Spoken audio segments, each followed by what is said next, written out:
গপ্পপুর লোকালে আপনাদের স্বাগতম। গপ্পপুর লোকালের আজকের নিবেদন সৈয়দ মুজতবা সিরাজের লেখা কর্নেল কাহিনী লাল ফিতের আড়ালে। সৈয়দ মুজতবা সিরাজ 14ই অক্টোবর 1930 সালে জন্মগ্রহণ করেছিলেন। তিনি ছিলেন একজন বিশিষ্ট ভারতীয় বাঙালি লেখক। 1998 সালে তিনি তার অলীক মানুষ উপন্যাসের জন্য সাহিত্য একাডেমি পুরস্কার লাভ করেন, যা তার সবথেকে প্রশংসিত কাজ হিসেবেও বিবেচিত হয়। 2005 সালে চলচ্চিত্র পরিচালক অঞ্জন দাস তার রানীঘাটের বৃত্তান্ত ছোট গল্প অবলম্বনে ফালতু ছবিটি নির্মাণ করেন। তিনি প্রায় 150টি উপন্যাস এবং 300টি ছোট গল্প রচনা করেছেন। তিনি গোয়েন্দা চরিত্র কর্নেল নীলাদ্রি সরকারের স্রষ্টা। আজকের গল্প লাল ফিতের আড়ালে। এই গল্পটি প্রকাশিত হয় 1996 সালে দেশ পাবলিশার থেকে। ধূমপান ও মদ্যপান স্বাস্থ্যের পক্ষে ক্ষতিকর। ইহা কর্কট রোগের কারণ। গন্তব্য স্টেশন গপ্পপুর। পরবর্তী স্টেশন গপ্পপুর। সকল যাত্রীদের উদ্দেশ্যে জানানো হচ্ছে, পুরো গল্পটি শুনে মন্তব্য এবং উৎসাহ প্রদান করার জন্য অনুরোধ করা হচ্ছে। পূর্ব উপকূলে কুম্ভকোণম নামে ছোট্ট সুন্দর একটি বেলাভূমির কথা কর্নেল জানতো না, যদি না তার স্নেহভাজন তরুণ পরিবেশ বিজ্ঞানী ডক্টর শান্তনু দাস মহাপাত্র সেই খবর দিত। একটু খটকা অবশ্য লেগেছিল তার, কারণ শান্তনু খবরটা ট্রাঙ্কলে দিয়েছিল এবং তাকে তার শরৎকালীন ভ্রমণসূচি বদলে শিগগির সেখানে যেতে বলেছিল। তার শেষ বাক্যটি ছিল, আপনার আগ্রহ জাগানোর মতো কিছু জিনিস এখানে আছে। তো কর্নেল গিয়ে দেখল, চন্দ্রকলার মতো এক টুকরো বিচের মাথায় বিত্তবানদের ডজনখানেক নতুন বাংলো। এক প্রান্তে ছোট জেলে বসতি, সরকারি ট্যুরিস্ট লজ এবং পাশাপাশি দুটি অফিস। একটি সমুদ্র বিজ্ঞান, অপরটি পরিবেশ বিজ্ঞান সংক্রান্ত। কিন্তু প্রথমেই চোখে পড়ার মতো বিষয় নির্জনতা। বাইনোকুলারে অবশ্য জেলে বসতির দিকে কিছু মানুষ চোখে পড়ল। তারা ভেলা, নৌকো, জাল, অন্যান্য গেরস্থলি নিয়ে ব্যস্ত। একদল বাচ্চা কাচ্চা সমুদ্রের সঙ্গে আকুত ভয়ে খেলছে। ওখানে বীজটা মারাত্মকভাবে ঢালু, মাথার ওপর একটা কাছিমের গঠন টিলা, তারই গায়ে এলোমেলো সাজানো কুঁড়েঘর। ওদের কি এই বিচে আসতে দেওয়া হয় না? কর্নেলের এই প্রশ্নটা শুনে শান্তনু বলল, কাঁটাতারের বেড়া দেখতে পাচ্ছেন না? পুরো নেটিফাইড এরিয়া। এতক্ষণে বেড়াটা বাইনোকুলারে ধরা পড়ল, তবে ওটা না থাকারই সামিল। বালিতে ডুবে গেছে কোথাও, এবং কোথাও বা গলিয়ে আসার মতো যথেষ্ট ফাঁক। কৈফিয়ত একটা আছে, ওরা ব্রিজ নোংরা করে, কিন্তু কোটিপতিদের অনেক সময় প্রকৃতি ও নির্জনতার দরকার হয়। সরকারি টুরিস্ট লজটা মধ্যবিত্তদের নাগালের বাইরে। সেখানে অবশ্য সরকারি আমলা কিংবা কোম্পানির এক্সিকিউটিভরা ওঠেন, এক্সপেন্স অ্যাকাউন্টিং, আর মাঝে মাঝে সেনিমেনরাও। বিচের উল্টো প্রান্তে বাইনোকুলারে সমুদ্রে আছড়ে পড়া একটা ধ্বংসস্তূপ দেখে কর্নেল বলল, প্রাচীন স্থাপত্য মনে হচ্ছে। হ্যাঁ, আমার ধারণা ওখানে কোনো বৌদ্ধ স্তূপ ছিল। এলাকার লোকেরা বলে ওটাই নাকি সমুদ্র মন্থনে পাওয়া অমৃত কুম্ভের একটা টুকরো, তাই নাম কুম্ভকোণম। বাইনোকুলার নামিয়ে প্রচণ্ড সামুদ্রিক হাওয়া আড়াল করে কর্নেল চুরুট ধরালো। তারপর বিচে নেমে গিয়ে বলল, তবে এই বীজটা চন্দ্রকলার চেয়ে কুম্ভ বা কলসির অর্ধেক ভাঙা কানার মতো। তা থেকেও কুম্ভকোণা নাম হতে পারে। স্থান নামের ব্যাপারে আমার তত্ত্ব হলো, সচরাচর সাধারণ লোকেরা খুব চেনা জানা জিনিস দিয়ে কোনো স্থানকে চিহ্নিত করতে চায়, পরে শিক্ষিতেরা মাতব্বরি করে নামটা ভদ্রস্থ করে ফেলেন। শান্তনু পাশাপাশি হাঁটতে হাঁটতে বলল, সমুদ্র বৈজ্ঞানিক রেড্ডি সাহেবের মতে এটা আসলে একটা খাঁড়ি ছিল, কারণ এমন অদ্ভুত গঠনের বীজ আর কোথাও দেখা যায় না। তো উনি প্রমাণের জন্যই ওখানে খোঁড়াখুঁড়ি প্ল্যান করেছিলেন, হঠাৎ মারা গেলেন। কর্নেল ঘুরে শান্তনুর দিকে তাকালো। বিকেল 5টাতেই বিচে ছায়া নেমেছে। কতদিন আগে? আপনাকে ট্রাঙ্ক কল করার আগের দিন ভোরে এই বিচে জগিং করার অভ্যাস ছিল, ওখানেই বডি পাওয়া যায়। তোমার ট্রাঙ্কলে একটু খটকা লেগেছিল। আগেই আপনাকে যোগাযোগ করব ভেবেছিলাম। কর্নেল নীলাদ্রি সরকার ছাড়া এইসব নিয়ে মাথা ঘামানোর মানুষ তো আজকাল দেখি না। পুলিশকে আগ বাড়িয়ে কিছু বলা মানেই হইচই আর হয়রানি। তাছাড়া ইদানিং এই রাজ্যে শ্রীলঙ্কান জঙ্গি তামিলদের আনাগোনা বেড়েছে। কবে কোথায় কার ঘা লাগবে। চলো ফেরা যাক। ছোট বড় নানা গড়নের পাথর বিচের ওপরে ওঠার জন্য প্রায় নৈসর্গিক একটা সোপান। ওপরে উঠে একজন পৌর শক্ত সমর্থ গড়নের ভদ্রলোককে দেখল। তার হাতে একটা ছড়ি, অন্য হাতে চেনে বাঁধা প্রকাণ্ড Alsatian. Hi Mahapatra. Hi doctor ক্যাসবেন। কদিন ধরে দেখছি সন্ধ্যার দিকে সমুদ্র যেন খেপে যাচ্ছে, ব্যাপার কি? ইংরাজিতে কথা হচ্ছিল, শান্তনু আলাপ করিয়ে দিল। ইনি হলেন ডক্টর ক্যাসবেন, আমাদের দপ্তরের প্রধান। আর ডক্টর ক্যাসবেন, ইনি হলেন কর্নেল নীলাদ্রি সরকার। ডক্টর কেশবন কর্নেলকে তীক্ষ্ণ দৃষ্টিতে একবার দেখে সহাস্যে বললেন, আপনি ভারতীয় ভাবিনি। আপনাকে দেখে আমার ধারণা আপনি একজন অবসরপ্রাপ্ত কর্নেল। আমার বয়স প্রায় 70 হয়ে এলো। আপনার চেহারা ফাদার ক্রিসমাসের মতো। কিছু মনে করবেন না কর্নেল সরকার। এ যাবৎ যত সামরিক মানুষজন দেখেছি সবার চেহারার কাঠখোট্টা ছাপ থাকে। আপনার চেহারায় কোমলতা আছে। ডক্টর কেশবন প্রায় অট্টহাসি হাসলেন। শান্তনু কেটে পড়ার ভঙ্গিতে হাঁটতে থাকলো। একটু তফাতে গিয়ে বলল, লোকটা বেছায় দাম্ভিক, মেজাজে থাকলে বড় বাজে রসিকতা করেন। সবচেয়ে অসহ্য ব্যাপার, সব সময়ের সঙ্গী ওই কুকুর। অফিসেও কুকুরটাকে নিয়ে যায়। ওর বাংলো ধাতের কোয়ার্টারে পৌঁছে বারান্দায় দুজনে বসল। এখান থেকে বীজ দেখা যায় না, সমুদ্র বিশাল হয়ে চোখে আটকে যায়। শান্তনু ভুবনেশ্বরের ছেলে, ওর স্ত্রী মালবী কলকাতার মেয়ে এবং বাঙালি। নিজেই ট্রে সাজিয়ে কফি এবং স্ন্যাক্স আনলো। মিষ্টি চেহারার মেয়ে কফি তৈরি করে দিয়ে বলল, ফাদার ক্রিসমাসের চোখে কোনো রহস্য ধরা পড়ল কি? বড় বাজে রসিকতা এটা। একটু আগে ডক্টর ক্যাসবন। আমি এই কথাটা উপভোগ করি। মালবী, তুমি রহস্যের কথা বলছিলে। কুম্ভকোণমের বীজ সত্যিই রহস্যময়। মালবী অন্য মনস্কভাবে বলল, বীজটা ওপর থেকে দেখতে খুব ভালো লাগে, কিন্তু নামলে কেমন অস্বস্তি হয়, যেন এক্ষুনি সমুদ্রে এসে ঝাঁপিয়ে পড়বে। বসো মালবী, বলো তোমার রিসার্চ কত দূর এগোলো? মালবী বেতের চেয়ার টেনে কাছাকাছি বসে বলল, এগোচ্ছে না। সোর্স মেটেরিয়ালসের জন্য বারবার কলকাতা ছোটাছুটি। হঠাৎ ওকে এখান থেকে ট্রান্সফার করে দেবে জানলে। বিয়েই করতে না? দেখুন কর্নেল, আমি মোটেও ওকে জোর করে এখানে টেনে আনিনি কিন্তু। ডার্লিং, এটা তোমাদের ক্ষেত্রে চমৎকার হানিমুন ধরে নাও। কথা থাক, কাল বিকেলে অফিস থেকে ফিরে শান্তনু যখনই বলল আপনি আসছেন, আমি অমনি ব্যাপারটা বুঝে গেলাম। আচ্ছা কর্নেল, একটা প্রশ্ন। গোয়েন্দা উপন্যাসে দেখা যায় গোয়া কোনো হত্যাকাণ্ডের পর তবেই হত্যাকারীকে চিনিয়ে দিচ্ছেন। অনেক ক্ষেত্রে গোয়েন্দা টের পাচ্ছেন কাউকে হত্যার চক্রান্ত হচ্ছে, অথচ গোয়েন্দা যেন চরম মুহূর্তের অপেক্ষায় আছেন। কেন? আগে ভাগে তাকে ধরিয়ে দিলেই তো বেচারা বেঁচে যায়। উপন্যাসে হোক বা বাস্তবে হোক, যতক্ষণ না সত্যি কোনো হত্যাকাণ্ড ঘটছে ততক্ষণ হত্যাকারী নিছক বিমূর্ত সত্তা। চরম মুহূর্তের পর সে মূর্ত রক্ত মাংসের মানুষে পরিণত হয়। আর তুমি হত্যাকারীর চক্রান্ত টের পেয়ে তাকে ধরিয়ে দেওয়ার কথা বলছো। ব্যক্তিগত বা ডেলিভারেট খুন খারাপির চক্রান্তের কেসে চক্রান্তকারীকে আগে ধরতে গেলে আইনের ধোপে টেকে না।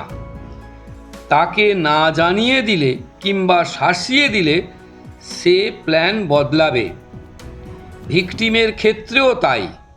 এসব কারণেই যিনি গোয়েন্দাগিরি করেন তার প্রকৃত ভূমিকা শুরু হয় হত্যাকাণ্ডের পর থেকে। কোনো মার্ডারই আটকানো যায় না যদি তা ব্যক্তিগত পর্যায়ে ডেলিভারেট মার্ডার হয়। তুমি যাই বলো, ডক্টর রেড্ডিকে সতর্ক করে দেওয়া উচিত ছিল। দিলেও লাভ হতো না। মার্ডারার অন্য কোথাও অন্য কোনোভাবেও তাকে মারতই। কিন্তু তার চেয়েও বড় কথা, উনি খুন হয়ে যাওয়ার পর আমার মনে হচ্ছে ঘটনাগুলো যেন গুরুত্ব ছিল। আগে যা আমার কাছে সেগুলো যতই অদ্ভুত ঘটনা হোক না কেন, অর্থহীন ঘটনা।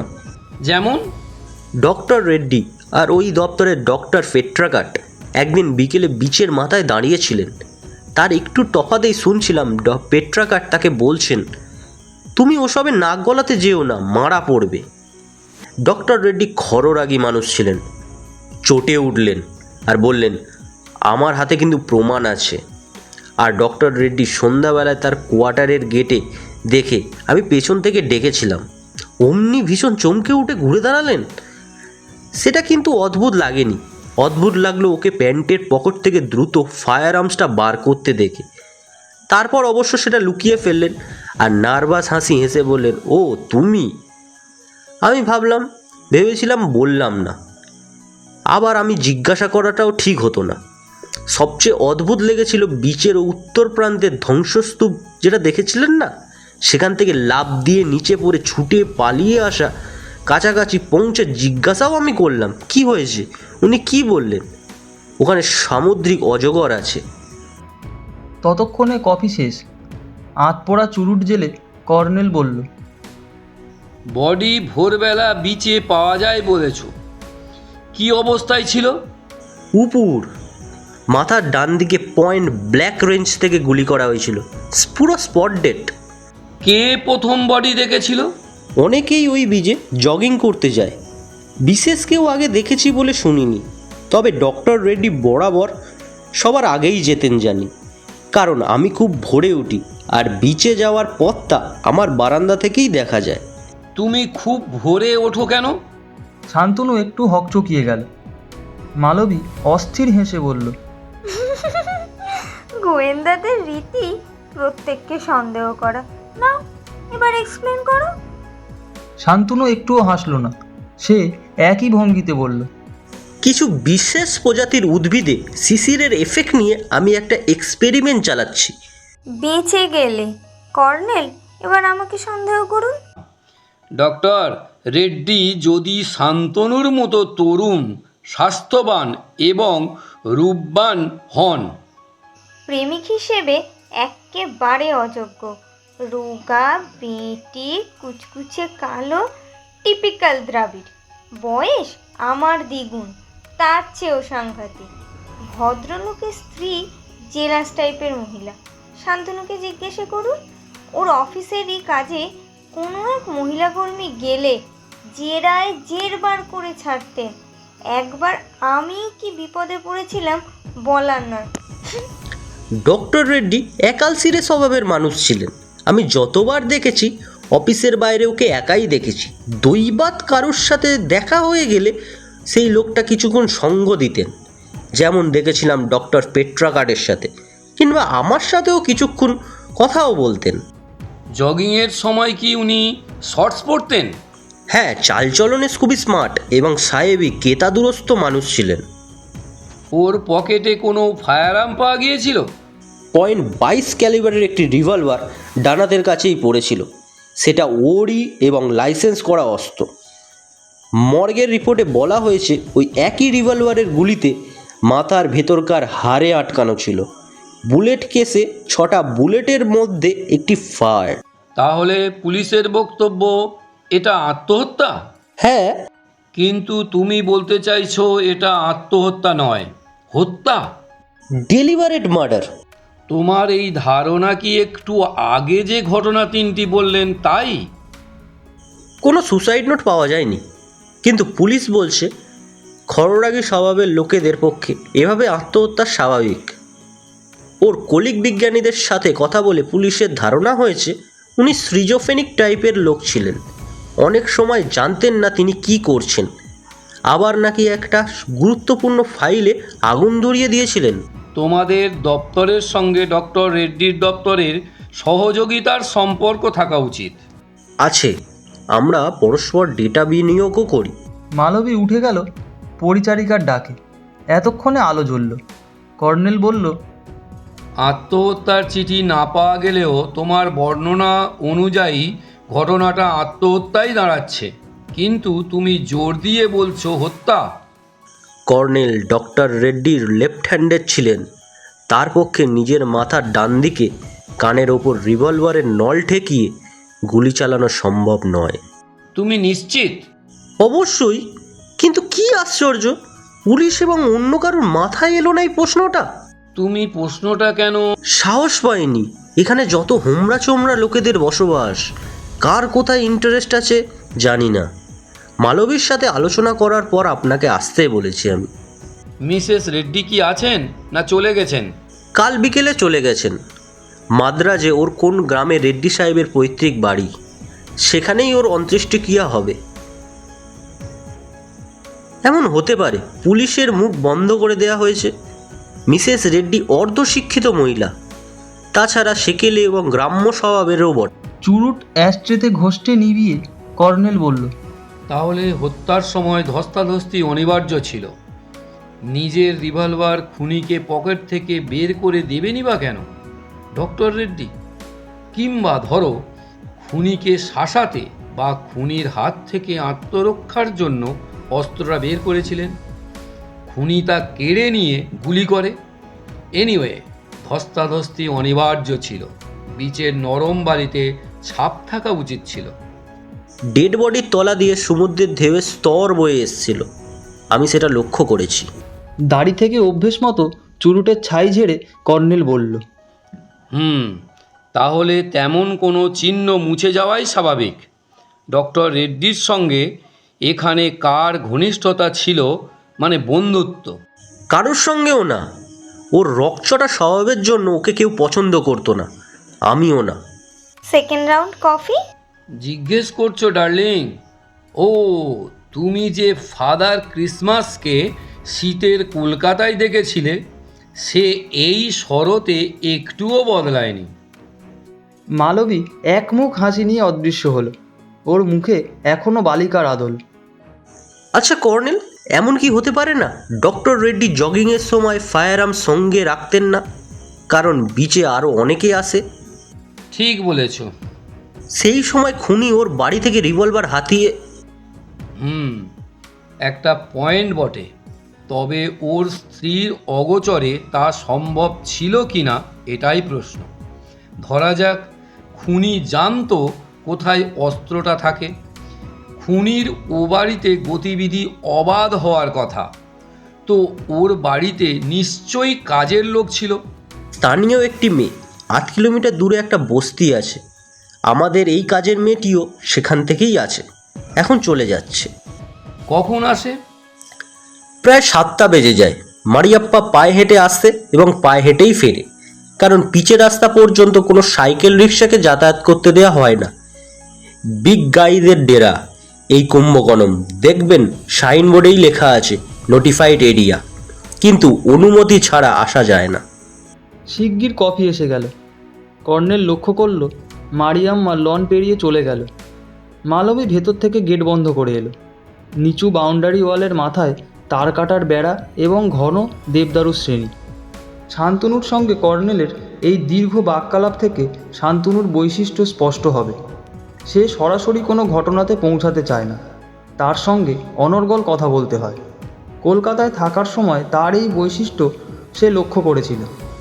হ্যাঁ, এটা এক ধরনের ব্যক্তিগত অভ্যেস বা চরিত্রগত লক্ষণ বলা চলে, কিন্তু তা কিছুটা অস্বাভাবিক তো বটেই।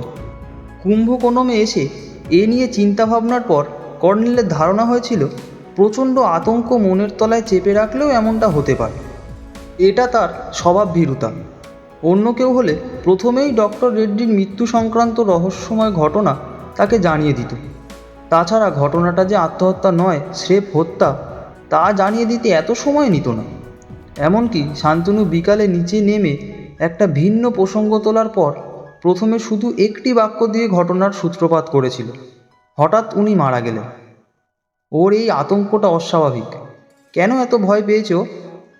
পরদিন 5:30টায় উঠে অভ্যেস মতো প্রাতঃভ্রমণের জন্য কর্নেল বেরোতে গিয়ে দেখল শান্তনু উঠেছে এবং বাংলোর পিছনের দিকে ঝোপঝাড়ের মধ্যে ঝুঁকে সম্ভবত শিশিরের এফেক্ট পরীক্ষা করছে।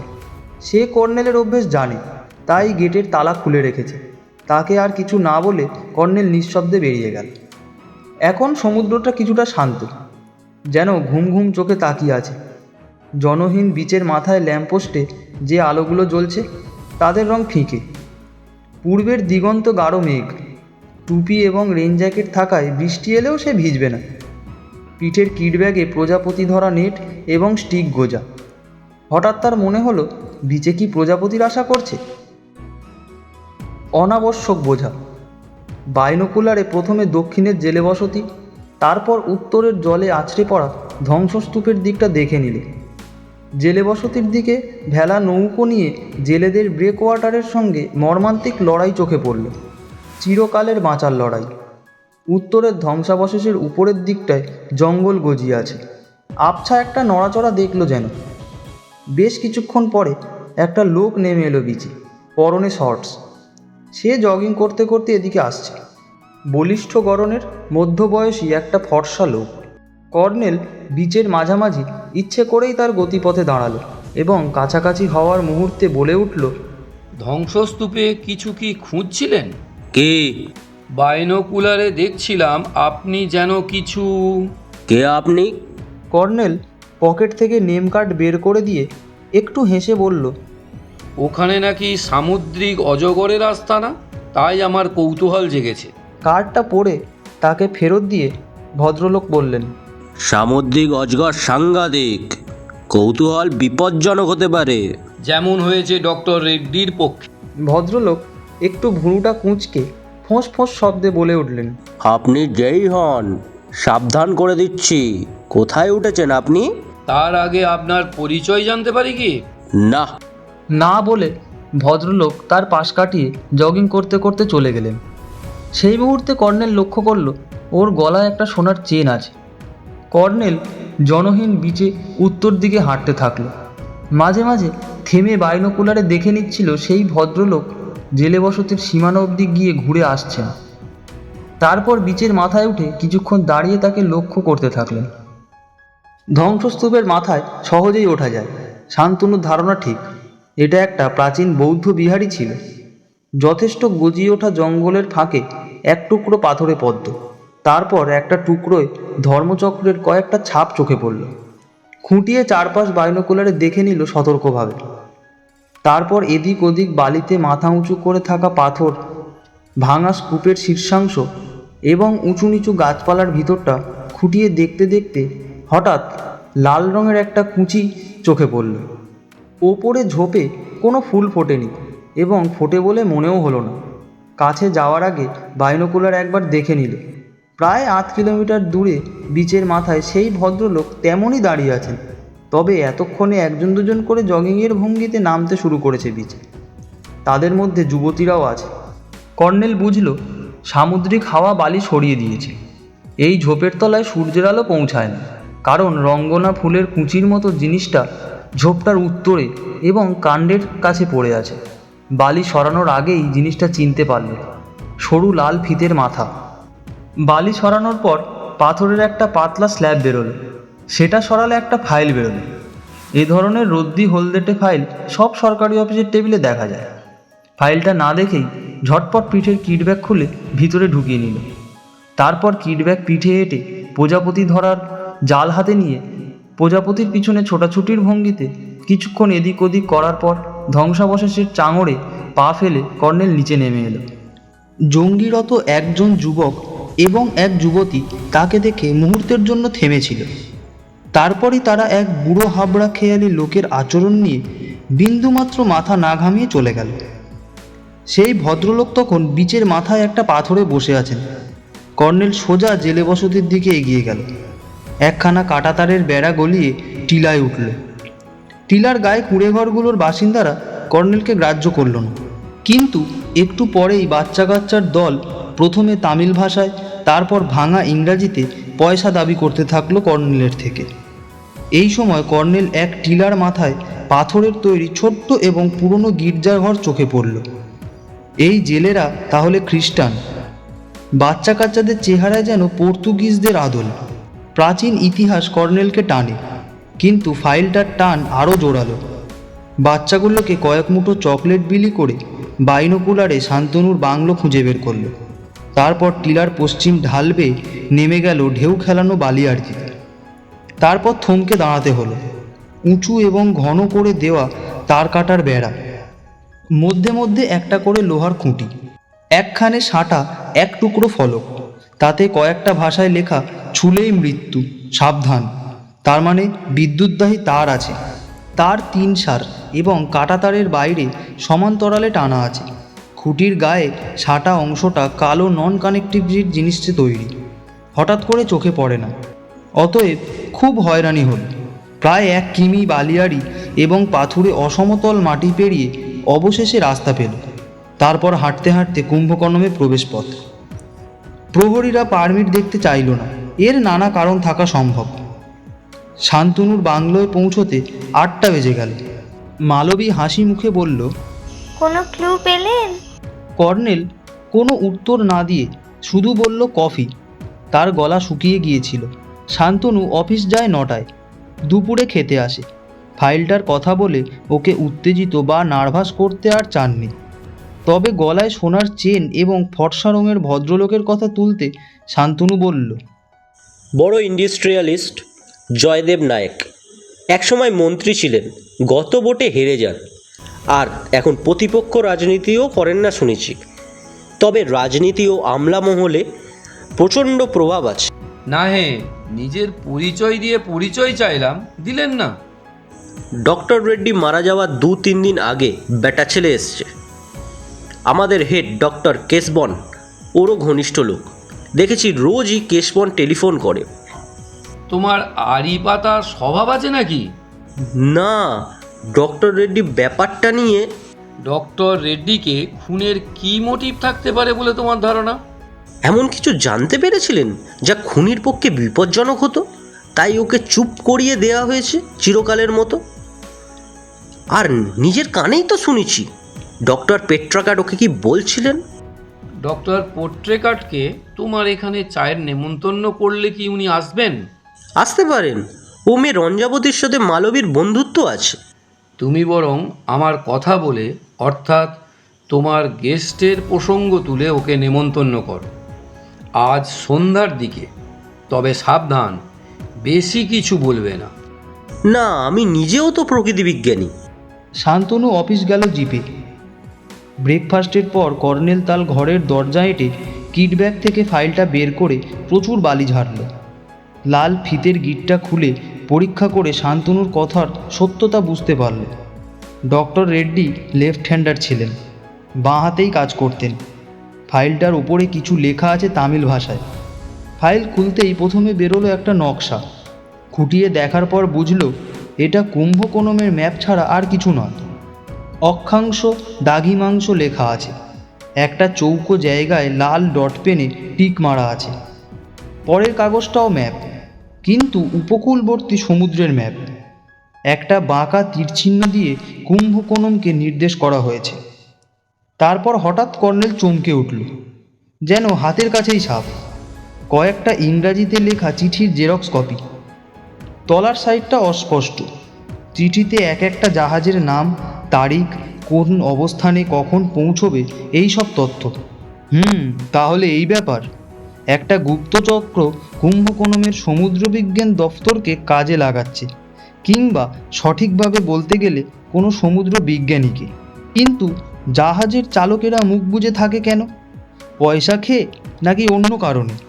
কিন্তু এই দফতর তো কেন্দ্রীয় সরকারের এবং জাহাজ নবিক সবই নৌবাহিনীর। তাদেরকে থাকার কথা নৌবাহিনীর কেন্দ্রীয় প্রতিরক্ষা দপ্তরের অধীনে। ব্যাপারটা তার জানা দরকার। দুপুরে শান্তনু খেতে এসে বলল, ডক্টর পেট্রাকাট আসবেন 5টা নাগাদ। রঞ্জাবতীও আসবে। ওর মা আডিয়ারে গেছেন, থিওফেকাল সোসাইটির মেম্বার। একটু পরে কথায় কথায় কর্নেল বলল, সমুদ্র বিজ্ঞান দপ্তরের জাহাজ ঘাটা কোথায়? 5 কিলোমিটার দক্ষিণে কোড্ডাকলম, ওখানে নেভি বেস আছে একটা। সমুদ্র বিজ্ঞান দপ্তরের নিজস্ব জাহাজ আছে নিশ্চয়ই? আগে ছিল না, নৌবাহিনীর ছোট জাহাজ ভাড়া নিতে হতো। এখন একটা ছোট জাহাজ এবং একটি মোটর কেনা হয়েছে নেদারল্যান্ডস থেকে। কুম্ভকোণমের সমুদ্রে দেখলাম ডুবো পাথর প্রচুর। সমুদ্র এখানে বড্ড রাফ। জেলে বস্তির দিকে সমুদ্রটা মোটামুটি নিরাপদ। ব্রেকার অংশটা পেরিয়ে ওরা যেখানে মাছ ধরতে যায় সেখানে সমুদ্র শান্তই বলা চলে। ওদের দপ্তরের হেডকে? ডাইরেক্টরের নাম Mahavir Prasad, north Indian. Assistant director doctor Nagarajan. Research সেকশনে তামিলই বেশি। ডক্টর পেট্রাকাট হলেন কেরালার লোক, এই সেকশনের হেড। ডক্টর রেড্ডি তামিল ছিলেন, তিনি ছিলেন ডেটা সেকশনের চার্জে। রিসার্চ সেকশনে যেসব তথ্য পাওয়া যায় ডক্টর রেড্ডি তা বিশ্লেষণ করে কম্পিউটারাইজ কোড তৈরি। ফাদার ক্রিসমাসকে আজ ভীষণ গম্ভীর দেখাচ্ছে, বোঝা যাচ্ছে ক্লু পেয়ে গেছে। একটা টেলিফোন করতে চাই, কিন্তু এখানে কি এসটিডি লাইন আছে? হ্যাঁ, গত মাসে অটোমেটিক এক্সচেঞ্জ এবং এসটিডি চালু হয়েছে। শান্তনু তো আপনাকে এসটিডি করেছিল। একটা দুর্ভাবনা গেল। আমি ভেবেছিলাম ট্রাঙ্ক কল মানে যেভাবে ও কথা বলছিল। আপনার আগ্রহ জাগানোর মতো কিছু জিনিস এখানে আছে। আসলে শান্তনুর ভয়ের কারণ আছে। তামিলনাড়ু বড্ড গোলমেলে হয়ে উঠেছে ক্রমশ। ও ট্রান্সফার হওয়ার চেষ্টা করছে। চলো টেলিফোন করব, কিন্তু গোপনে। করুন না, 1 মিনিট। আমি মারিয়াম্মাকে আগে বাইরের কাজে সরিয়ে রাখি। আজকাল যা হচ্ছে সবাইকে বিশ্বাস করা কঠিন। কথা মতো ঠিক 5টায় ডক্টর পোট্রেকাট আর রঞ্জাবতী এসে পৌঁছেছে। রঞ্জাবতীকে দেখে বাঙালি বলে ভুল হওয়া স্বাভাবিক। তাছাড়া সে ভালো বাংলা জানে, শান্তিনিকেতনের ছাত্রী, ছুটিতে বাবার কাছে কাটাচ্ছে।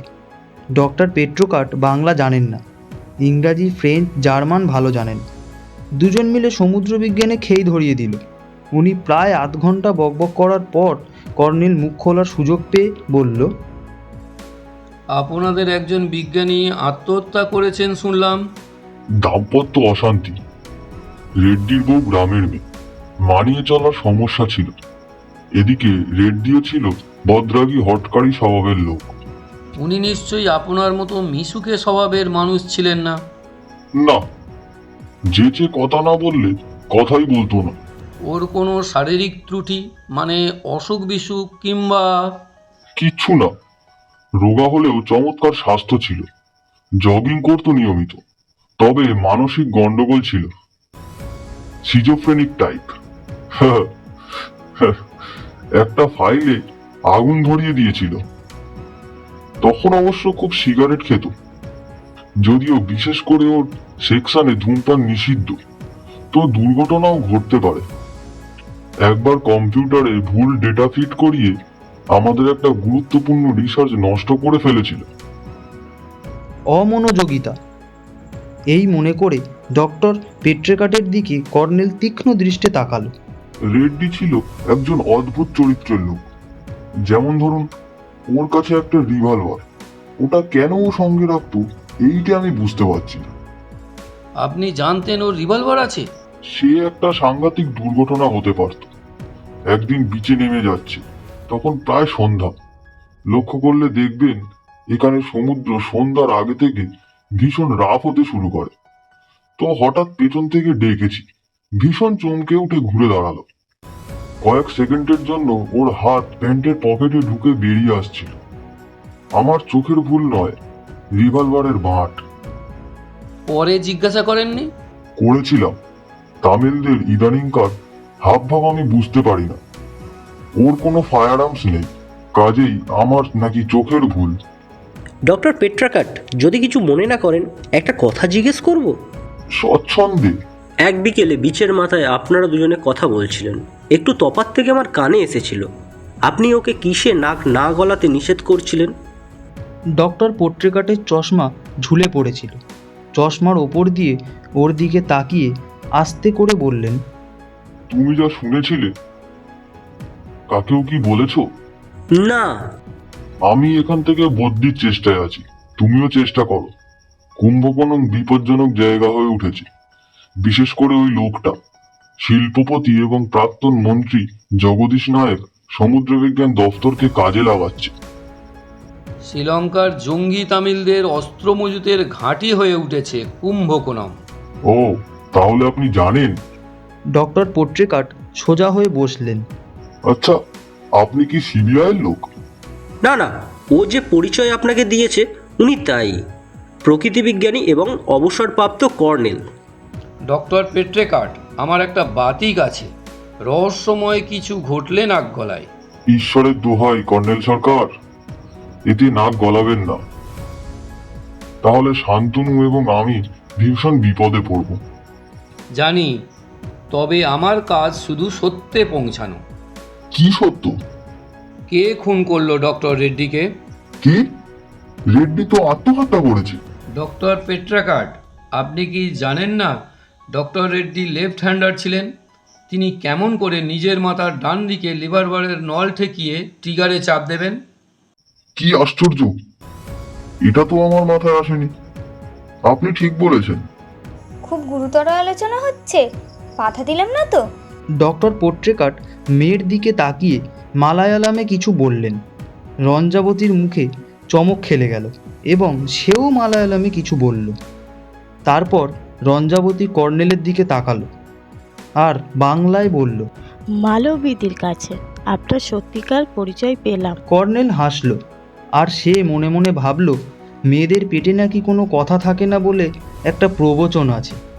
না, আসলে রঞ্জু একটা অদ্ভুত কথা বলল তাই। কি অদ্ভুত কথা? রঞ্জাবতী এবং সে পরস্পর দৃষ্টি বিনিময় করল। তারপর রঞ্জাবতী বলল, আমাদের কোয়ার্টার থেকে বিচের একটা অংশ পরিষ্কার দেখা যায়। আমি খুব ভোরে উঠে যোগব্যায়াম করি। রেড্ডি কাকা যেদিন মারা যান সেই ভোরে বিচে ওর পেছনে একজনকে জগিং করতে দেখেছিলাম। একটু পরে এরা আড়াল হয়ে যান। তুমি লোকটাকে চিনতে পেরেছিলে?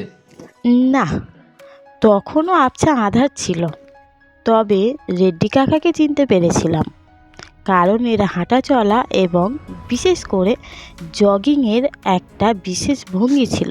যেমন? ডান হাতটা বুকের পাঁজরের সমান্তরালে থাকতো, নড়তো না।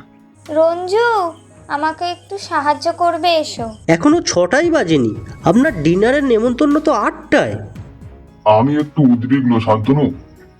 জগদীশ নায়কের ডিনারে যাওয়ার আমার পছন্দ নয়, কিন্তু ওকে তো জানো, এড়িয়ে থাকার সমস্যা আছে। ও আমাকে কখনো নেমন্তন্ন করে না, আমি নিশ্চয়ই ওর সুনজরে নেই। হ্যাঁ, এক সময় জগদীশ কেরালার লোক মাত্রেই কমিউনিস্ট ধরে নিত, এখন বাঙালি মাত্রেই এর কাছে কমিউনিস্ট, আমাকে বলেছে। আচ্ছা ডক্টর পেট্রাকাট, রেড্ডি সাহেবের পক্ষে কি জগদীশ নায়েককে ব্ল্যাকমেল করা সম্ভব ছিল? অসম্ভব ছিল না, এটুকু বলতে পারি। কেন্দ্রীয় সরকার এই রাজ্যে বেশি কিছু করতে পারুক না পারুক, এই নোটিফাইড এলাকা থেকে জগদীশকে উচ্ছেদ করতে পারেন। কাছাকাছি কোন্ডালমে নৌবাহিনীর ঘাঁটি আছে, তার পাশে স্থলবাহিনীর একটা ঘাঁটি আছে। পূর্ব উপকূলে যতদূর যাবেন কেন্দ্রীয় বাহিনীর অজস্র ঘাঁটি। শ্রীলঙ্কার ব্যাপারে ভারত সরকারের মাথা ব্যথা আছে। কিন্তু আপনাদের জাহাজ কিংবা বোটের গতিবিধি অবাধ। হ্যাঁ, জগদীশ সেই সুযোগটাই নিচ্ছে, সর্বস্ব দুর্নীতি, কি বলবো। এই সময় মালবী এসে খবর দিল, কর্নেল, আপনার ফোন। কোল্ডালমের নেভি কমান্ডার জয়পাল সিংহের সঙ্গে কর্নেল কিছুক্ষণ প্রয়োজনীয় কথা বলল। সামরিক সাংকেতিক ভাষায় কথা হলো। এরপর ফোন গাইডের পাতা থেকে জগদীশ নায়েকের ফোন নাম্বার নিল। কিছুক্ষণ রিং হওয়ার পর কেউ সাড়া দিলে কর্নেল বলল, মিস্টার জগদীশ নায়কের সঙ্গে কথা বলতে চাই। তিনি ব্যস্ত, আপনি কে বলছেন স্যার? ওকে বলুন কর্নেল নীলাদ্রি সরকার কথা বলবেন, খুব জরুরি। প্রায় 2 মিনিট পর সাড়া এলো। নায়েক বলছি, আজ আপনি ভোরে? হ্যাঁ, ফাইলটা আমি খুঁজে পেয়েছি। আসলটা তো ডক্টর রেড্ডি আপনার টাকা খেয়ে পুড়িয়ে ফেলেছিলেন, কিন্তু জেরক্স কপি লুকিয়ে রেখেছিলেন সতর্কতার জন্য। সেটা আপনাকে ফেরত দিতে চাই। একটু পরে নায়েক বলল, কোথা থেকে বলছেন? নাম্বার দিন, পরে কথা বলবো, আমি খুব ব্যস্ত। পাবলিক বুথ থেকে। খোঁজ নিচ্ছি। আপনি টুরিস্ট লজে ওঠেননি? কোথায় উঠেছেন? আপনি ফাইলটা চান কিনা বলুন, নাকি ওটা কল্যাণমে নেভি বেসে পাঠাবো? আবার একটু দ্বিধা যেন। তারপর নায়েক বলল, কত দিতে হবে? 1 লাখ। ঠিক আছে, ভোর 5টায় জেলে বস্তির পশ্চিম বালিয়াড়িতে যাবেন, দেখা হবে। আপনার নিজে আসা চাই। বোকার মতো কথা বলবেন না, আমি নিজেই সমস্যার সমাধান করি। তাহলে সেই কথা রইল, রাখছি। কর্নেল টেলিফোন রেখে দিল। আজ ইচ্ছে করেই আর বেরোননি। শান্তনুর কোয়ার্টারের বাইরে থেকে ওই বারান্দাটা দেখা যায় না। বাউন্ডারি ওয়ালের তারকাটা ঘন ঝুমকলতায় ঢাকা এবং দেবদারু গাছগুলোও পরস্পর গাঢ় আলিঙ্গনাবদ্ধ। লনের দুধারে উঁচু রঙ্গনা এবং ঝাউ বারান্দা গেট থেকে সরাসরি নজরে আসে না। ফিরে গিয়ে কর্নেল দেখে তেলে ভাজা এবং পাঁপড় ভাজা খাওয়া হচ্ছে।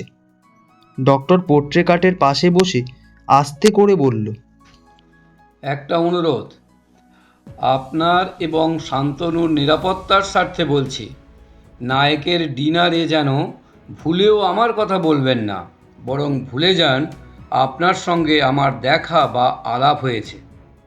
আমি কি রেড্ডির মতো উন্মাদ? আর কোনো কথা হলো না। কর্নেল নিজের কিট ব্যাগটা গোছাচ্ছে। তার কিট ব্যাগে অনেক জিনিস থাকে, কখন কী জিনিস প্রয়োজনে লাগে ঠেকে শিখে শিখে জোগাড় করেছে।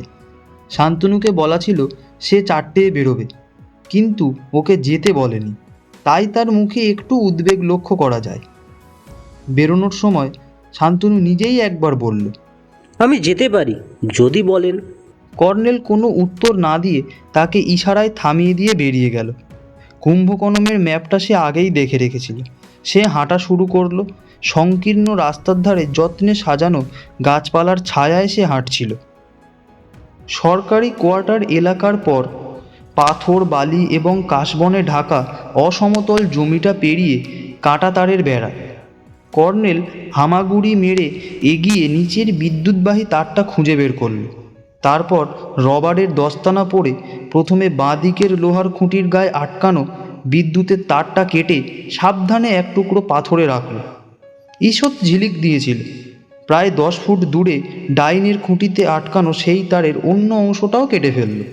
এখানেও বিদ্যুৎ ঈষৎ ঝিলিক দিল, কিন্তু বিদ্যুৎতহী তারের দুটো দিক নন কানেকটিভ রাবারের মুখে থেকে গেল। কাটা তারটা কাশবনে সে ছুঁড়ে ফেলে দিল। দ্বিতীয় বিদ্যুৎতহী তারটা প্রায় 3 ফুট উঁচুতে, ওটা কাটার দরকার ছিল না। এবার নিচের দিক থেকে 2 সারি কাটা তার একবার কেটে দেওয়াই যথেষ্ট। এবারে সরীসৃপের মতো ঢোকা সহজ হবে। এই সব কাজ করতে করতে প্রায় আধ ঘন্টা লেগে গেল। কাটা তার দুটো টেনে মুচড়ে সরানোর পর সেটাকে পেরিয়ে যেতে একটুও অসুবিধা হলো না কর্নেলের।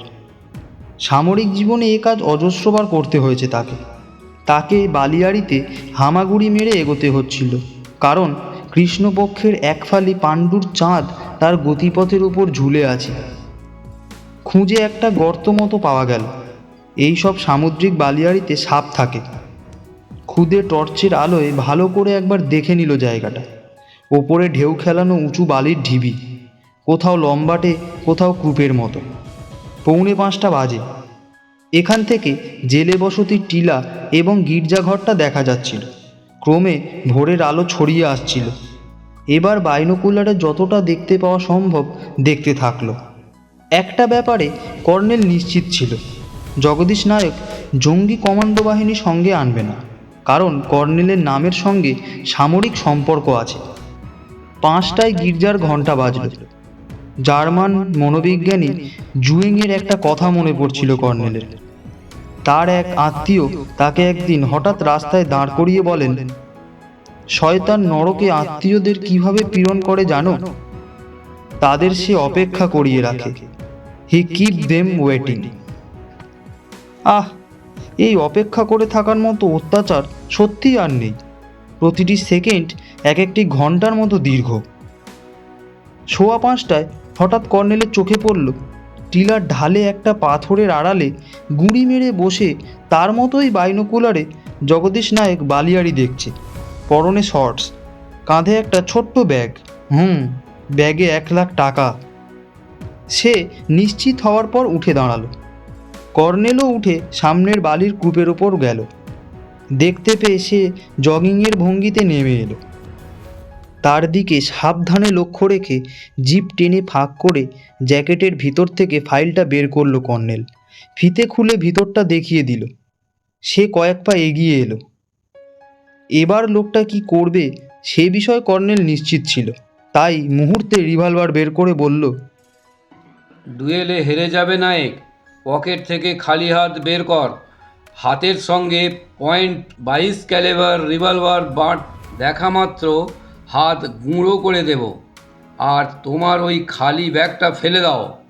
1 লাখ টাকা বলা মাত্রই তুমি রাজি হওয়ায় আমি জানতুম তুমি কি করবে। হাত হটাও। তোমার মতো জঘন্য খুনিকে এখানে কুকুরের মতো মেরে ফেলে রেখে যেতে আমার হাত কাঁপবে না। ওঠাও হাত।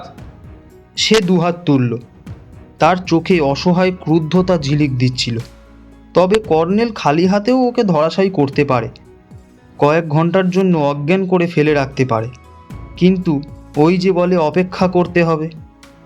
আমার একটা .38 ক্যালিবারের, কাজেই তুমি ডক্টর রেড্ডির ক্ষেত্রে যা করেছো আমার ক্ষেত্রে তা করে লাভ হবে না। তুমি ওর ডান পাশে জগিং করতে করতে হঠাৎ তোমার ফায়ার আর্মস থেকে গুলি করেছিলে। তারপর ওর শর্টসের পকেট থেকে ওর অস্ত্রটা বের করে 1 রাউন্ড ফায়ার করে ডান হাতের কাছে ফেলে রেখেছিলে। ওর রিভলভার কত ক্যালিবারের তুমি জানতে পেরেছিলে, কিন্তু হঠাৎ হত্যার চমৎকার মৌকা পেয়ে একটা মত ভুল করে ফেলেছিলে। এই ধরনের ভুল সব অপেশাদার খুনিই করে। আকস্মিকতার ধাক্কায় বুদ্ধি গুলিয়ে যায়। তুমি জানতে ডক্টর রেড্ডি লেফট হ্যান্ডার, কিন্তু সে মুহূর্তে কথাটা তোমার মনে পড়েনি। পরে সময় মতো পুলিশকে চুপ করিয়ে দিয়েছো। একজন প্রাক্তন মন্ত্রী এবং শিল্পপতি বলে কথা। কিন্তু আমি কর্নেল নীলাদ্রি সরকার, আমি অন্য ধাতুতে গড়া। এতক্ষণে জিপের শব্দ কানে এলো। সামরিক বাহিনীর এই বিশেষ জিপের চাকা চওড়া এবং ভীষণ রুক্ষ, বালিতেও ছুটতে পারে। কলমের আর্মি কমান্ডার রাজেন্দ্র সিং দলবল নিয়ে ঘিরে ফেললেন। আমার ভয় হচ্ছিল নায়ক তার জঙ্গি কমান্ডো নিয়ে না হাজির হয়। দূর থেকে দেখলাম দুহাত তুলে দাঁড়িয়ে আছে। যাকগে, রক্তপাত হলো না। এটা জেরক্স কপি। আসলটা ডক্টর রেড্ডি পুড়িয়ে ফেলেছিলেন। টাকার লোভ ছিল, আবার ভয়ও ছিল। এনিওয়ে, এতে অনেক বেআইনি অস্ত্র মজুতের ঘাঁটি চিহ্নিত করা আছে। আরও অনেক তথ্য পেয়ে যাবেন। আমি চলি। ছোট্ট বাহিনীটি এই অবসরপ্রাপ্ত বৃদ্ধ কর্নেলকে সামরিক রীতিতে অভিবাদন জানালো। কর্নেলও প্রত্যুত্তর দিল। তারপর বালিয়াড়ি পেরিয়ে পিচ রাস্তার দিকে হাঁটতে থাকলো। হ্যাঁ, কারণ কর্নেল জানতো জেলে বসতি দিয়ে ওই বালিয়াড়িতে এলে তার অবস্থাও রেড্ডি সাহেবের মতোই হতো।